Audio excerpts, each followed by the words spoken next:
कौन सी राजनीतिक दल निजक शक्तिशाली कर मानसिकता किसी भूल नुहे किंतु अन्य को दुर्बल कले निजे अन्य जन शक्तिशाली हुए ए थ्योरी में विश्वास करे नहीं। बिजु जनता दल शक्तिशाली दल, सबल दल, सक्षम दल। तेणुक तो क्रमागत भाव में 5टी निर्वाचन ओडिशावासी बिजु जनता दल को विजयी करेले। प्रत्येक राजनीतिक दलर अधिकार अच्छी ताकर कर्तव्य भी निजक शक्तिशाली करवा। तेणु जेकोसी से प्रांतीय दल हूँ, क्षेत्रीय दल हूँ, सर्वभारतीय दल हूँ, उद्यम कर मना करवा। किए उद्यम फलवती हुए, किए उद्यम विफल हुए। तेणु भविष्य कह लोके कहे बर्तमान जब पॉलिटिकल सिनेरियो स्टेट रो देखिबा ताले बीजेडी क्षमतार बाहर एकाकी सरकार करछि दल ता आगो को केमती रहइबो पुणी थरे पार तो फेरिबो। देखो बीजे अपन जब भोट पैटर्न देखिए सी दृष्टि बीजेडी संख्या कमीगला किंतु ओडिशार भोटर माने भोट संख्या दृष्टि बीजेडी को अधिक भोट देइछन।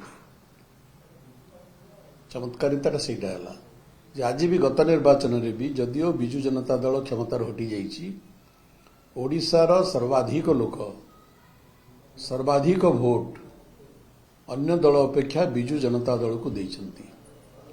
तेरे बिजु जनता दल दुर्बल हो गला आपण किपरि कहबे? बिजु जनता दल ओडिशावासींकर विश्वास रहला बेले किमति आपण कहबे? आपण जब परसेंटेज ऑफ वोटिंग देखिए पैटर्न देखिए ताहले बीजेडी अन्यान्य राजनीतिक दल अपेक्षा सर्वाधिक भोट पाई। इठुरु प्रमाणित होउची जे बीजेडी शक्तिशाली थिला, लोकप्रिय थिला। आज भी बीजेडी एक संगठित दल, शक्तिशाली दल एवं लोकप्रिय दल। ये डेमोक्रेसी गणतंत्र एटा आम सरकार भी थिलु 24 वर्ष। आम ता पूर्व जितेबाला बिजु जनता दल गठन पूर्व जनता दल आम सरकार भी थिलु, विरोधी दल भी आम थिलु। तेणु विरोधी दल रही भी अभिज्ञता आमर अच्छी एवं विरोधी दल रही लोकंर सेवा करिवार भी अभिज्ञता अच्छी, अनुभव अच्छी। सरकार रहिबार मध्य अभिज्ञता अच्छी एवं सरकार रही लोकंर सेवा करिवार भी आमर अनुभव अभिज्ञता अच्छी। बीजेपी कहूची दल रे गोष्ठी खंडन तीव्र तेणु दल बेसी दिन सर्वाइव ए कथा शुणिक मत हस लगुच। मुझे ना उल्लेख करी ना गतकाली भारतीय जनता पार्टी जने तुंग नेता वक्तव्य से प्रमाणित करो दल विभाजित और कौ दल संगठित।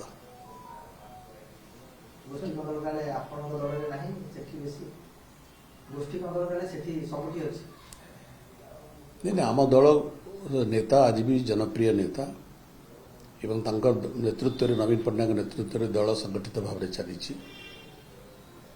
क्यों दल एकता अच्छी क्यों दल विभाजित आपण निजे मीडिया लोक आपण मीडिया भी जानीपे ओडिशार लोक जानीपुं कॉन्ट्राडिक्टरी स्टेटमेंट परस्पर विरोधी मंतव्य असंतोष प्रकटित हो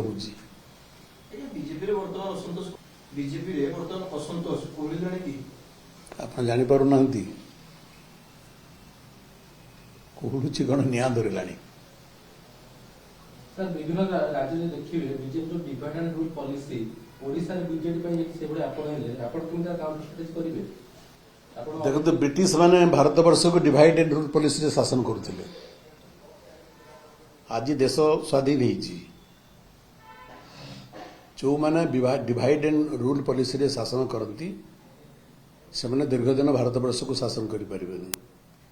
भारत एक धर्मनिरपेक्ष देश।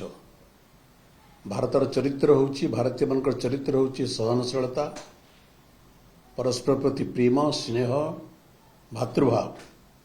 सेटा ही भारत को एक सूत्र बांधिक रखी। तेणु भारत को एकता को भारतीय समाज को विभाजित करके बेसी दिन सरकार रही पारती नहीं।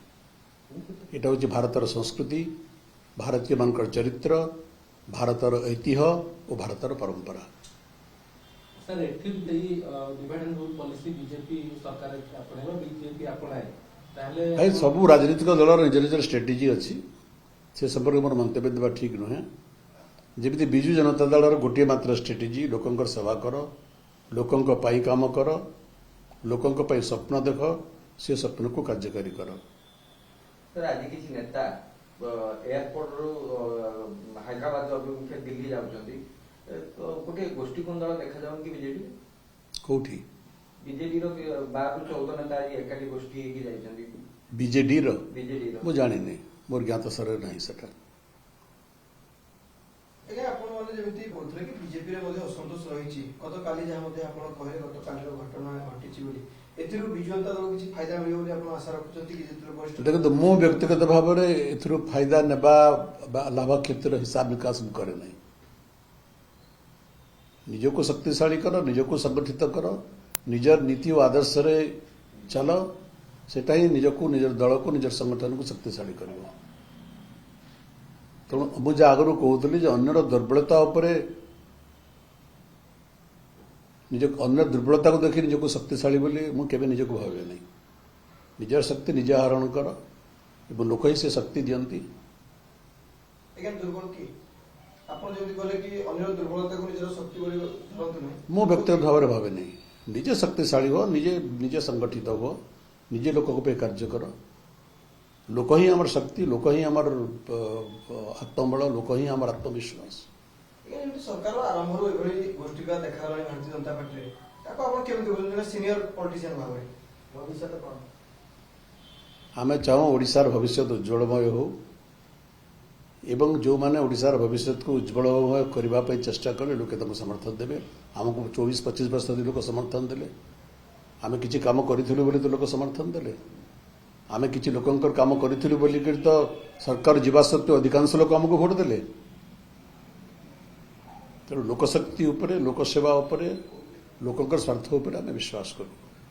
ସାର୍ ମାନେ ନିର୍ଦ୍ଦିଷ୍ଟ ଭାବରେ ଜାଣିବା କି ଗତକାଲି ଜୟନାରାୟଣ ମିଶ୍ର ଯୋଉ ମନ୍ତବ୍ୟ ଦେଲେ ତାକୁ ଆପଣ କେମିତି ଦେଖୁଛନ୍ତି?